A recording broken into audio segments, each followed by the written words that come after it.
Praise the lord. హల్లెలూయా. మరొకసారి దేవుని వాక్యాన్ని అందించడానికి దేవుడిచ్చిన మహాకృపను బట్టి, ఆయన తెరిచిన ద్వారాలను బట్టి ప్రభువును స్తుతిస్తున్నాం. మాకెంతో విలువైన హృదయ మార్పు వీక్షకులకు ప్రభువైన యేసుక్రీస్తు నామంలో శుభాభివందనాలు తెలియజేస్తున్నాం. మంచిది.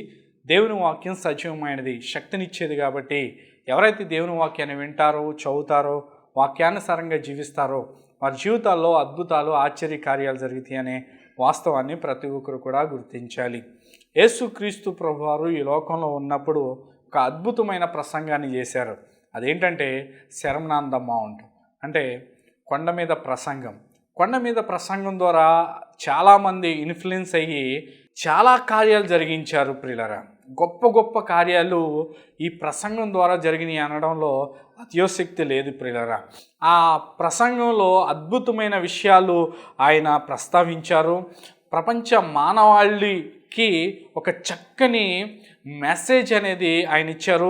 అద్భుతమైన ఆజ్ఞలు, అద్భుతమైన ఒక నిబంధన దేవుడు మనకి అందించారు. ప్రియులారా, అదే కాదు కానీ ఆ ప్రసంగాన్ని మనం ఆలోచన చేస్తే ప్రియులారా, ఆయన స్టార్ట్ చేసింది ఒక పాజిటివ్ వేలో ఆయన స్టార్ట్ చేయడం మనం చూస్తాం. ప్రియులారా, మొట్టమొదటిగా ఆయన ప్రసంగాన్ని ప్రారంభించినప్పుడు పలికిన మాట బ్లెస్సిడ్ అనే మాటను ఆయన పలికాడు. ప్రియులారా, ధన్యత, బ్యాటిట్యూడ్ అనే పదం నుండి ఉత్పత్తి అయింది. ప్రియులారా, అలాంటి ఒక ధన్యకరమైన మాటను ఆయన పలికారు. ప్రియులారా, అంటే ఆ మాటకు అర్థం హెవెన్లీ జాయ్, అంటే డివైన్లీ జాయ్, అంటే ఒక దైవికమైన ఆనందం, అంటే పరలోక సంబంధమైన ఆనందం, పరలోక సంబంధమైన సంతోషం అనే పదంతో ఆయన ప్రారంభించాడు. ప్రియులారా, అలాగే అది అని ఒక వ్యక్తి ఒక పరిపూర్ణంగా దేవునిలో ఉండాలి అంటే, పరిపూర్ణంగా దేవునిలాగా మారాలి అంటే, దేవుని రూపంలోకి మరలా పోగొట్టుకున్న రూపాన్నంతా కూడా పొందుకోవాలంటే ఖచ్చితంగా దేవుడి దగ్గరికి ఆ వ్యక్తి రావాలి.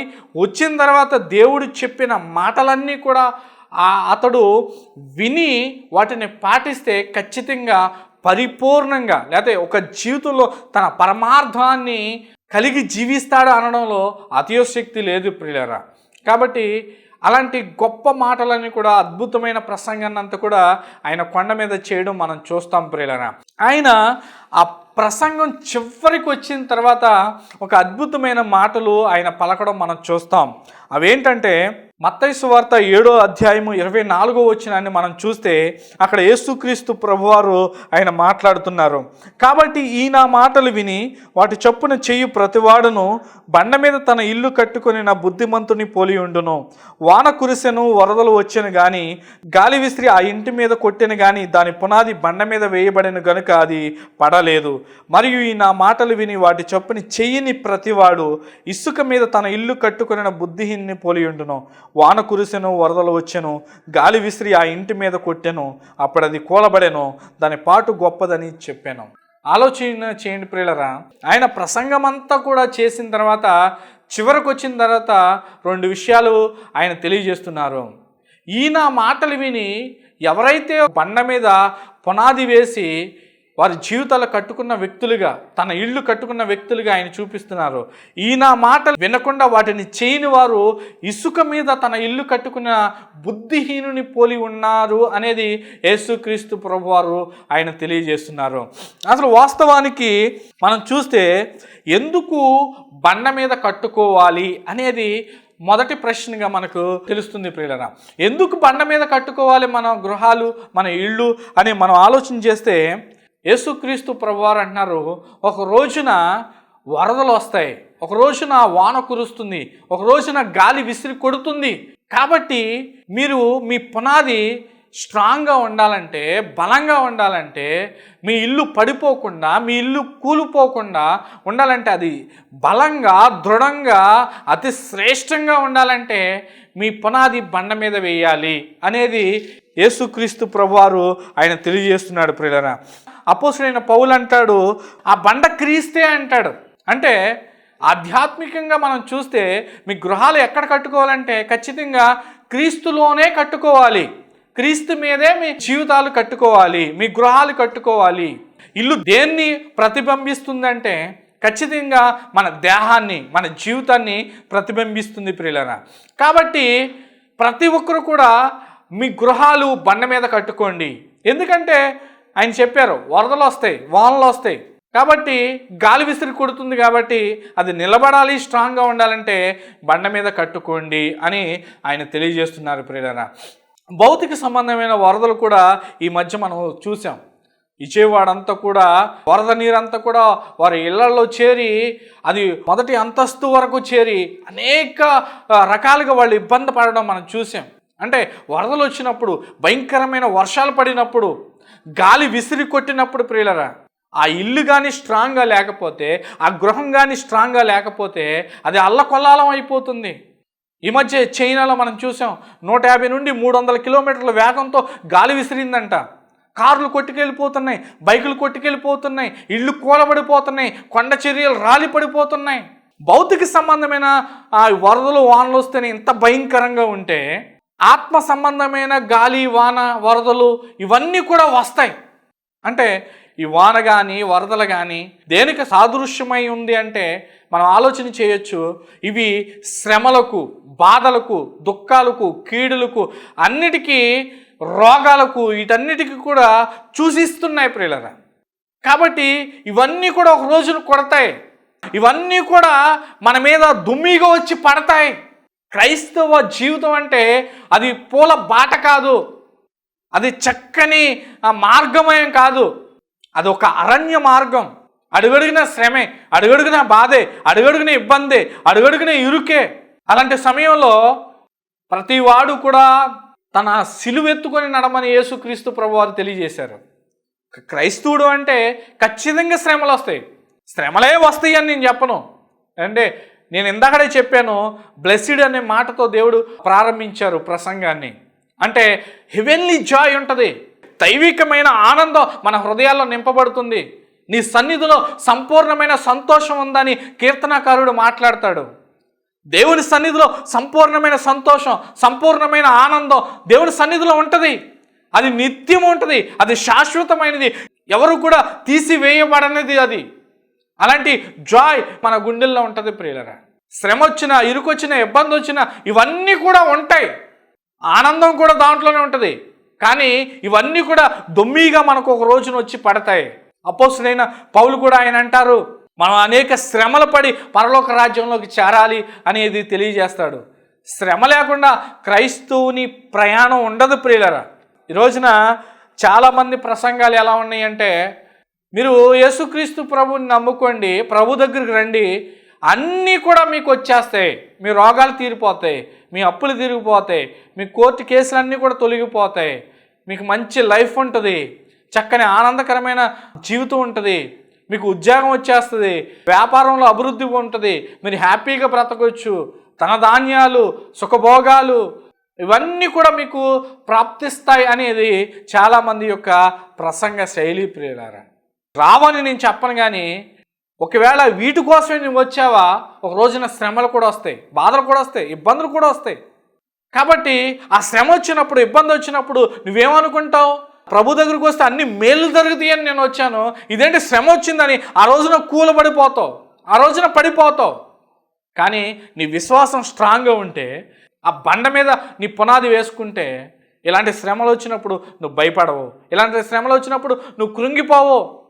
నీ నమ్మకం అంతా ప్రభు మీద ఉంచినప్పుడు ఇలాంటి గాలి తుఫాన్లు ఎన్నొచ్చినా, ఇలాంటి వరదలు ఎన్నొచ్చినా, ఎన్ని నీ మీద దొమ్మిగా పడినా నువ్వు భయపడవు.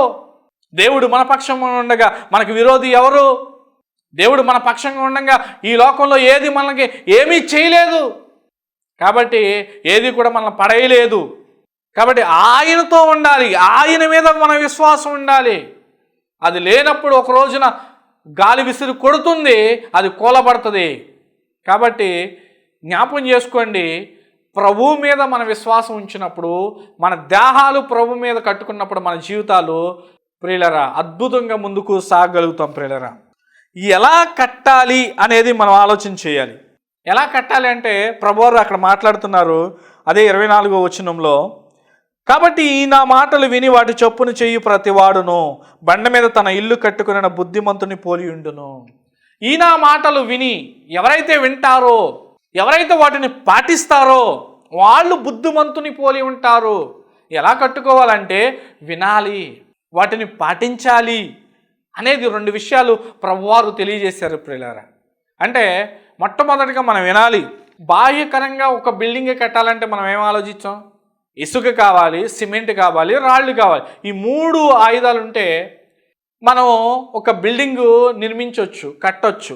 కాబట్టి ఆధ్యాత్మికంగా మన జీవితాలు కట్టుకోవాలంటే, మన ఇల్లు నిర్మించుకోవాలంటే, ఎన్ని శ్రమలు వచ్చినా, ఎన్ని బాధలు వచ్చినా, ఎన్ని దుఃఖాలు వచ్చినా, ఎన్ని నిట్టూర్పులు మన జీవితాల్లోకి వచ్చినా, మన జీవితం స్ట్రాంగ్గా ఉండాలంటే 3 ఆయుధాలు ఉన్నాయి. అవేంటో చూద్దాం.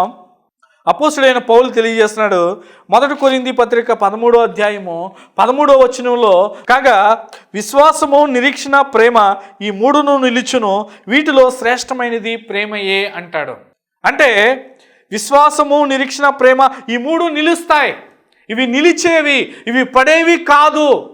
ఇవి కానీ వీటితో కానీ కట్టుకుంటే మీ దేహాలు ఎప్పుడు కూడా నిలిచే ఉంటాయి. ఇవి పడిపోనివి, ఇవి వాడబారనివి. కాబట్టి మీరు ఏం చేస్తారంటే ఇసుక, సిమెంటు, రాళ్లతో కట్టుకున్నట్టు కాదు, కానీ విశ్వాసము, నిరీక్షణ, ప్రేమ అనే మెటీరియల్తో మీరు నిర్మించుకున్నప్పుడు మీ జీవితాలు చాలా స్ట్రాంగ్గా ఉంటాయి, చాలా బలంగా ఉంటాయి అనేది అపోస్తుడైన పౌలు తెలియజేస్తున్నాడు ప్రియులారా. యేసుక్రీస్తు ప్రభువారు కూడా అదే చెప్పారండి. అక్కడ మీరు ఎలా కట్టుకోవాలి అని ప్రభుని అడిగితే ప్రభు అంటున్నారు, మీరు ముందుగా వినాలి, తర్వాత వాటిని పాటించాలి అనేది 2 విషయాలు చేశారు. ఇక్కడ కూడా పౌలు విశ్వాసము, నిరీక్షణ, ప్రేమ అనే 3 విషయాలు తెలియజేశారు. అంటే ఈ రెండింటిని మనం చూద్దాం ప్రియులరా. అదే పౌలు అంటాడు రోమాపత్రిక 10వ అధ్యాయం 17వ వచనంలో, వినుట వలన విశ్వాసం కలుగుతుంది, అది క్రీస్తు మాటను బట్టి కలుగుతుందని తెలియజేస్తాడు ప్రియులరా. అంటే వినుట వలన విశ్వాసము అంటే నువ్వు ఎప్పుడైతే క్రీస్తు మాటల గురించి వింటున్నావో, దేవుని వాక్యాన్ని ఎక్కువగా వింటున్నావో, దేవుని వాక్యాన్ని ఎక్కువగా ధ్యానం చేస్తున్నావో, దేవుని వాక్యాన్ని ఎప్పుడైతే నువ్వు ప్రకటిస్తున్నావో అప్పుడు నీలో ఏమవుతుందంటే విశ్వాసం వస్తుంది. దేవునిపై అచంచలమైన విశ్వాసం కలుగుతుంది. దేవునిపై అపారమైన విశ్వాసం కలిగి ఉంటావు. ఆ విశ్వాసం నేను ఎప్పుడు కూడా పడేయలేనిది. ఆధ్యాత్మికమైన జీవితంలో నుండి, ఈ ఆత్మ సంబంధమైన జీవితంలో నుండి నిన్నెవరూ కూడా పడేయలేరు, నిన్నెవరూ కూడా తొలగించలేరు. ఎన్ని తుఫాన్లు వచ్చినా, ఎన్ని గాలులు వచ్చినా, ఎన్ని వరదలు వచ్చినా, ఎన్ని వానలు వచ్చినా నిన్నేమీ చేయలేవు. ఎందుకంటే నువ్వు ఖచ్చితమైన విశ్వాసంతో వేసుకున్నావు. చాలామంది ఇలాంటి విశ్వాసం ఉండదు ప్రియులరా. ఎందుకంటే ఇలాంటి విశ్వాసంతో వారి జీవితాలు కట్టుకోరు. ఏదో ప్రభు దగ్గరకు వచ్చేస్తారు, ఏదో నామకార్థంగా భక్తి చేస్తూ ఉంటారు, వారి జీవితాల్లో విశ్వాసం ఉండదు. ఏదో శ్రమ వస్తుంది, బాధ వస్తుంది, వాళ్ళు పడిపోతూ ఉంటారు, జారిపోతూ ఉంటారు. ఎందుకంటే సరైన విశ్వాసంతో అలా కట్టుకోలేదు. వాళ్ళు దేవుని మాటలతో కట్టుకోలేదు.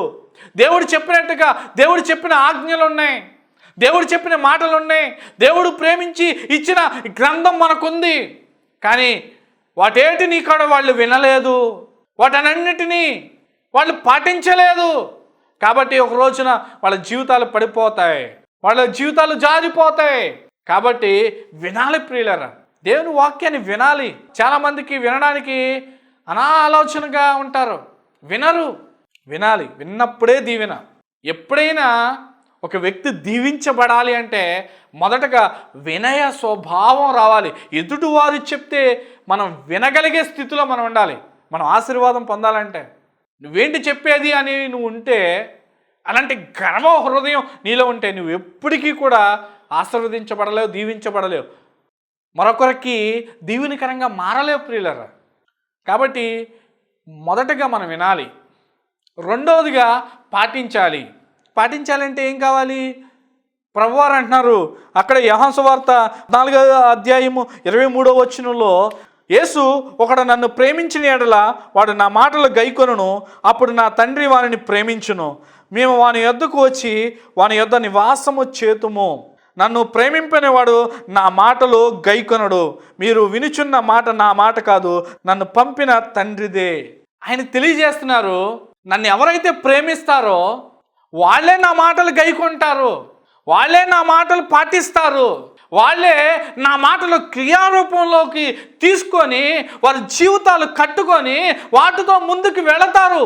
నన్ను ప్రేమించిన వాడు నా ఆజ్ఞలు గైకొనడు, నా మాటలు వినడు, నా మాటలు చేయడు, వాడు ఇష్టానుసారమైన జీవితాన్ని జీవిస్తాడు, వాడు ఇష్టానుసారమైన కార్యాలు జరిగిస్తాడు.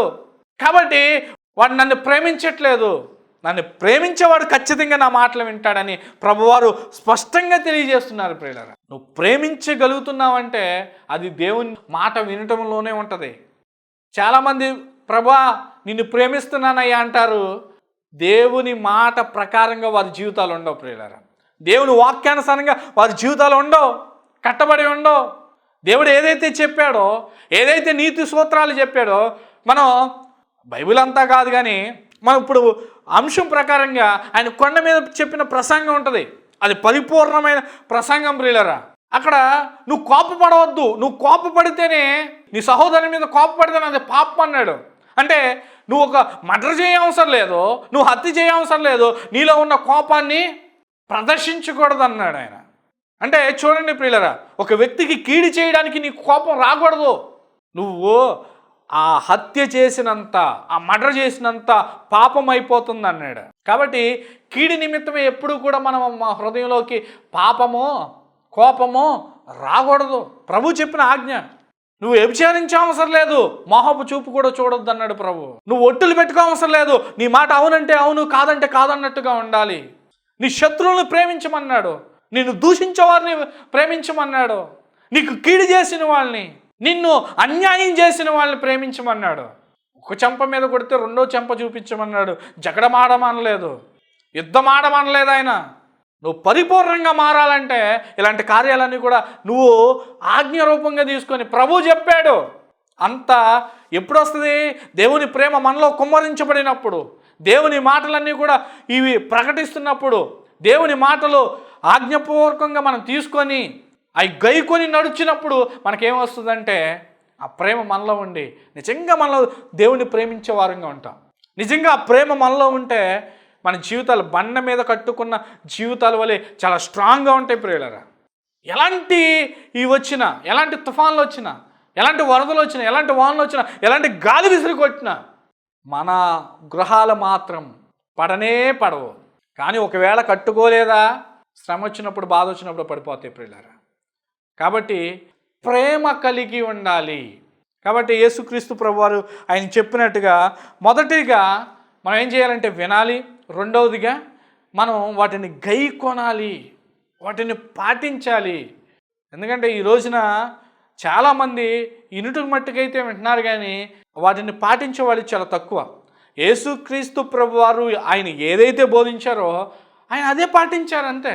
ఆయన ఈ లోకంలో ఉన్నప్పుడు మనం చూస్తే ఖచ్చితంగా ఆయన బోధించిందే ఆయన పాటించిందే బోధించారు, ఇంకంతే, అంతకు మించింది ఏమీ లేదు. ఇక్కడ మనం చూస్తే ఒకటి బోధిస్తాం, ఒకటి పాటిస్తాం, అలా కాదు. నో, క్రైస్తవుడికి అలా ఉండకూడదు. క్రీస్తు ఏం చెప్పాడో, ప్రభు ఏం చెప్పారో మనకి ఖచ్చితంగా దాన్ని పాటించాలి, ఖచ్చితంగా దాన్ని నెరవేర్చాలి. అప్పుడు దేవుని ప్రేమించిన వారం అవుతాం. మూడవదిగా మనం చూస్తే నిరీక్షణ కలిగి ఉండాలి. ప్రియులారా, చాలా స్ట్రాంగ్గా అనమాట. ఎందుకంటే శ్రమల్లో, బాధల్లో, వేదనలో, దుఃఖంలో మనం ప్రభు వైపు చూసేవారుగానే ఉన్నాం. ఆయన మీదే హోప్ పెట్టుకొని ఉండాలి తప్ప ఈ లోకం వైపు చూసామంటే మనం పడిపోతాం, జారిపోతాం. యేసుక్రీస్తు ప్రభువారు సముద్రం మీద నడుచుకుంటూ వస్తున్నారు. శిష్యులు, పేతురు అందరూ కూడా ఆ బోట్లో ఉన్నారు. వాళ్ళుండి ప్రభు దగ్గరికి వచ్చేటప్పటికి పోతం అని అరుస్తున్నారు. ఎందుకయ్యా అలా అరుస్తున్నారు? నేనే అని ఆయన అన్నప్పుడు, ప్రభు నువ్వైతే నేను కూడా నడిచి వస్తాను అని పేతురు అన్నప్పుడు, రా ప్రభు రమ్మన్నారు. అతను నడుచుకుంటూ వెళ్ళినప్పుడు కొంత దూరం బాగానే వెళ్ళాడు. గాలిని వైపు చూసినప్పుడు అతడు మునిగిపోసాగాడు అనేది దేవుని వాక్యంలో ఉంది. ప్రియులారా, చాలా జాగ్రత్తగా నోట్ చేసుకోండి ఈ పాయింట్. అతడు ప్రభు వైపు చూసినంత బాగా ముందుకు సాగాడు. ఎప్పుడైతే లోకం వైపు పక్కకి తిరిగి చూశాడో అప్పుడు అతడు పడిపోసాగాడు. అంటే మీరు ఆలోచన చేయండి, ఒక వ్యక్తి నిరీక్షణ లేనప్పుడు, ఒక వ్యక్తి హోప్ లేనప్పుడు పడిపోతాడు. నీ నిరీక్షణ ప్రభు వైపే ఉండాలి. ప్రభు వైపు ఉన్నప్పుడే ఖచ్చితంగా నువ్వు స్ట్రాంగ్గా ఉంటావు. ఒకసారి ఇంగ్లాండ్ నుండి అమెరికా ఓడ వెళ్తుంది. దాంట్లో చాలామంది ఎక్కువ వెళ్తున్నారు. అలా వెళ్తున్న సమయంలో మధ్యలోకి వెళ్ళేసరికి ఆ ఓడకి తుఫాను ఎదురైంది. భయంకరమైన తుఫాను ఆ ఓడను కొడుతూ ఉంది, గాలేస్తుంది, వర్షం వస్తుంది. ఇంకా ఆ ఓడలో ఉన్న వాళ్ళందరూ అనుకుంటున్నారు, మనం ఎలాగో అమెరికాకు చేరుకోలేం, మనందరం కూడా ఈ నీటిలో జలసమాధి అయిపోతాం, మనం ఖచ్చితంగా చనిపోతాం, అంత భయంకరంగా ఈ తుఫాను వస్తుందని అందరూ కూడా ఎవరికి నచ్చిన దేవుడికి వాళ్ళు ప్రార్థన చేసుకోండి అని వాడ నావికుడు చెప్పినప్పుడు ప్రియులరా, ఒక ఆమె ఆ వాడ దగ్గర కూర్చొని చక్కగా స్తుతి కీర్తనలు పాడుకుంటుంది. ఆ కెప్టెన్ వచ్చి దగ్గరకు వచ్చి అన్నాడు, అమ్మా ఇంత భారీ తుఫాను వస్తుంది, మనందరం కూడా కొద్దిసేపట్లో చచ్చిపోబోతున్నాం, నీకు అసలు చింతే లేదా, నీకు అసలు బాధే లేదా, నువ్వు ఇంత హ్యాపీగా ఉన్నావు, ఇంత సంతోషంగా ఉన్నావు అంటే ఆమె అంటుంది, ఎందుకయ్యా బాధ, ఎందుకయ్యా వేదన, ఎందుకయ్యా దుఃఖం, ఒకవేళ ఈ వాడ కానీ అమెరికాకి వెళ్తే అక్కడ నా కూతురుంది, శుభ్రంగా నేను ఆమె దగ్గరికి వెళ్తాను, ఒకవేళ నేను ఇక్కడ మునిగిపోతే పైన నా ప్రభువు ఉన్నాడు, ఆయన దగ్గరికి వెళ్తాను, నాకెందుకు చింత అంది ఆమె. ఎంత నిరీక్షణ, ఎంత హోప్ చూడండి ప్రియులరా. నిరీక్షణ అనేది అంత స్ట్రాంగ్గా మనల్ని ఉంచుతుంది. కాబట్టి మనందరం కూడా ఈ మూడిటితో మన జీవితాలు కట్టుకున్నప్పుడు, విశ్వాసము, ప్రేమ, నిరీక్షణ అనే ఈ మూడు మెటీరియల్తో మన జీవితాలను నిర్మించుకున్నప్పుడు, ఈ మూడు కూడా దేని మీద, ప్రభువు మీద. ఆ బండెవరు, క్రీస్తు. కాబట్టి ఆ క్రీస్తు మీద మన జీవితాలు కట్టుకున్నప్పుడు దేనితో, ఈ మూడిటితో, బండ మీద, అది ప్రభువు మీద, విశ్వాసంతోనూ ప్రేమతోనూ నిరీక్షణతోనూ ఈ మూడిటితో మన జీవితాలు కట్టుకున్నప్పుడు, మన జీవితాలు నిర్మించుకున్నప్పుడు, ఈ జీవిత ప్రయాణంలో ముందుకు సాగుతున్నప్పుడు ప్రియులారా మీరు చూడండి, ఎన్ని తుఫాన్లు, ఎన్ని భయంకరమైన తుఫాన్లు మీ మీద కొట్టినా, రోగాలు మీ మీద కొట్టినా, భయంకరమైన అప్పులు మీ మీద కొట్టినా, కోర్టు కేసులు మీ మీద దాడి చేసిన, అనేకమైన రీతులుగా శ్రమలో మీ మీద దొమ్మిగా వచ్చి పడినా మీరు స్ట్రాంగ్గా నిలబడతారు, మీరు ప్రభు వైపు చూస్తారు. ప్రియులారా నాకు తెలిసిన ఒక బ్రదర్ ఉన్నారు, అతను కూడా అనేకమైన శ్రమలు వచ్చి కొట్టినాయి, అతని మీద దొమ్మిగా పడినాయి. కానీ అతడు ప్రభువు వైపు చూసినప్పుడు, అతడు ప్రభువు మీద ఆనుకున్నప్పుడు అతడు చెప్పిన సాక్ష్యం ఏంటంటే, ప్రభువే కానీ ఆ సమయంలో లేకపోతే ఆ శ్రమలకి నేనేమైపోయేవాడినో. అంటే మీరు ఆలోచన చేయండి, ప్రభువు లేకపోతే మన జీవితాలు ఉండవు ప్రియులరా, పడిపోతాయి, కూలిపోతాయి, ఏమైపోతాయో తెలియదు. కాబట్టి ప్రియులరా ఆలోచన చేయండి, మనందరం కూడా ప్రభువు వైపు చూసి ప్రభువులో మన జీవితాలు కట్టుకున్నప్పుడు, ప్రభువుతో మన జీవితాలు ముందుకు సాగించినప్పుడు అద్భుతమైన కార్యాలు మన జీవితాల్లో జరిగిస్తాడు. ఈ శ్రమలు, ఈ ఇబ్బందులు మన జీవితాలు ఎప్పుడు కూడా వస్తూ ఉంటాయి. క్రైస్తవ జీవితంలో ఇవి సహజంగా వచ్చాయే, సహజసిద్ధంగా వచ్చాయే.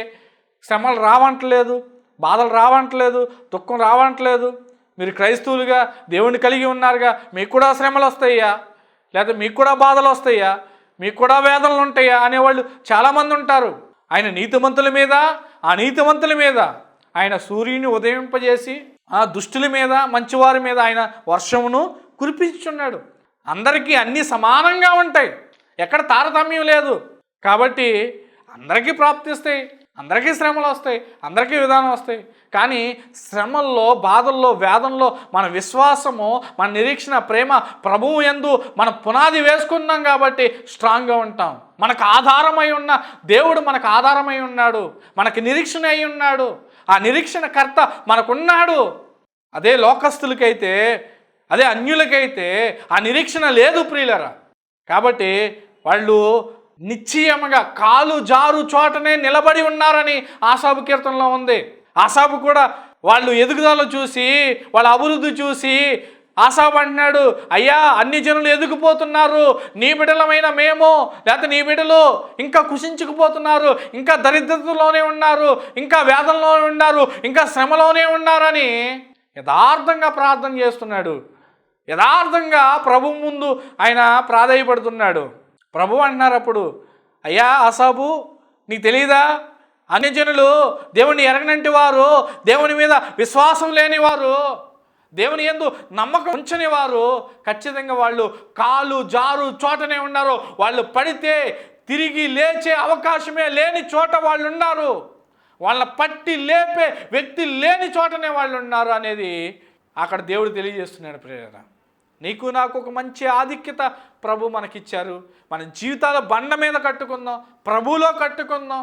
మన విశ్వాసము, ప్రేమ మంచి విశ్వాసం. ఇలాంటి విశ్వాసం కాదు, శ్రమలొచ్చినా తట్టుకునే విశ్వాసం, శ్రమలొచ్చినా తట్టుకునే ప్రేమ, శ్రమలొచ్చినా ఉండే నిరీక్షణ. శ్రమలొస్తే కొంతమందికి విశ్వాసం ఎగిరిపోతుంది, ప్రేమ ఎగిరిపోతుంది, నిరీక్షణ ఎగిరిపోతాయి. శ్రమలైనంత వరకు చాలా విశ్వాసం ఉంటుంది, మనకి చాలా భక్తి ఉంటుంది, చాలా ప్రార్థన ఉంటుంది. కానీ ఇవి వచ్చినప్పుడు ఉండదు. నేను అంటున్నాను, శ్రమ వచ్చినప్పుడే, మన పరీక్షకు నిలబడినప్పుడే మనం సువర్ణమో లేకపోతే మనలో డమ్మీ సువర్ణమో అయిపోతాం. ఆ అగ్నికి కాలుపడతామో లేదా అగ్నిలో నిలబడి సువర్ణంగా మనం తాతాలాడుతూ ప్రభు ఎదుట నిలబడతామో కనబడుతుంది ప్రియులారా. కాబట్టి మన జీవితాల ప్రభు మందు వేసుకుందాం, ఆయన మీదే మన జీవితాలు కట్టుకుందాం, ఆ విశ్వాసంలో ముందుకు సాగుదాం. శ్రమ వచ్చినా బాధ వచ్చినా ముందుకు వెళదాం. ప్రభు మనకు సహాయకుడై ఉన్నాడు, ప్రభు మనకు తోడై ఉన్నాడు. కాబట్టి దేని వైపు చూడకుండా నేను చెప్తున్నాను, మనకి డివైన్లీ జాయ్ అంటే పరలోకమైన దైవికమైన సంతోషం, ఆనందం మన హృదయాల్లో ఎప్పుడు నింపబడి ఉంటాయి. ఇన్ కేస్ ఎప్పుడైనా శ్రమ వచ్చినా ప్రభు మన పక్షాన ఉన్నాడు. మన స్ట్రాంగ్ విశ్వాసం కలిగి మనం ముందుకు వెళ్దాం. ఆ శ్రమలు బాధలు ఏమీ చేయలేవు, మనం ముందుకు నడిపిస్తాయి. ప్రభు మనల్ని నడిపిస్తాడు. కొద్ది మాటలు దేవుడు దీవించునుగాక. ఆమేన్. ప్రార్థన చేసుకుందాం. మహాపరిశుద్ధుడా, ప్రేమగల తండ్రి, మహిమగల దేవునికి వందనాలు. నీకే స్తుతులు స్తోత్రాలు ప్రభు, వందనాలు చెల్లిస్తున్నాను.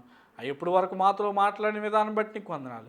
మా జీవితాలు ప్రభు బండ మీద కట్టుకోవడానికి సహాయం దయచేయమని అడుగుతున్నాం. అయ్యా, బుద్ధిమంతుని పోలి ఉండడానికి సహాయం దయచేయండి. అయ్యా, ఎవరైతే నీ మాటలు వినరో, ఎవరైతే నీ మాటలు బట్టి అయ్యా నడుచుకోరో, వాళ్ళు బుద్ధిహీనుని బట్టి ప్రభా ఇసుకలో కట్టుకున్న వారి జీవితాల్లాగా ఉంటాయి. ఒక రోజున వర్షం వస్తుంది, ఒక రోజున వరద వస్తాయి, ఒక రోజున తుఫాను వస్తుంది, ఒక రోజు గాలి కొడుతుంది, ఆ రోజున పడిపోతుందని నీ వాక్యం సెలవిస్తుంది ప్రభా. అయ్యా, మేము ఈ వాక్యం విన్న తర్వాత ప్రభా, అయ్యా శ్రమలు అనేది క్రైస్తవునికి సహజంగా వచ్చే కార్యాలే ప్రభా, నీకు వందనాలు. ఎవరు కూడా వాటి నుండి తొలగిపోకుండా ప్రభా నీకు వందనాలు. యేసయ్య స్ట్రాంగ్గా నిలబడడానికి సహాయం దయచేయండి ప్రభు. బండ మీద మా జీవితాలు కట్టుకొని విశ్వాసము, ప్రేమ, నిరీక్షణలతో మా జీవితాలు నిర్మించుకొని ముందుకు సాగిపోయే కృప భాగ్యము మాకు అనుగ్రహించమని చిన్న ప్రార్థన సన్నిధికి చేర్చుకొని నామానికి మహిమ, ఘనత, ప్రభావములు పొందుకోమని నజరేయుడైన యేసుక్రీస్తు పరిశుద్ధమైన నామంలో అడిగి వేడుచున్నాము తండ్రి. ఆమేన్.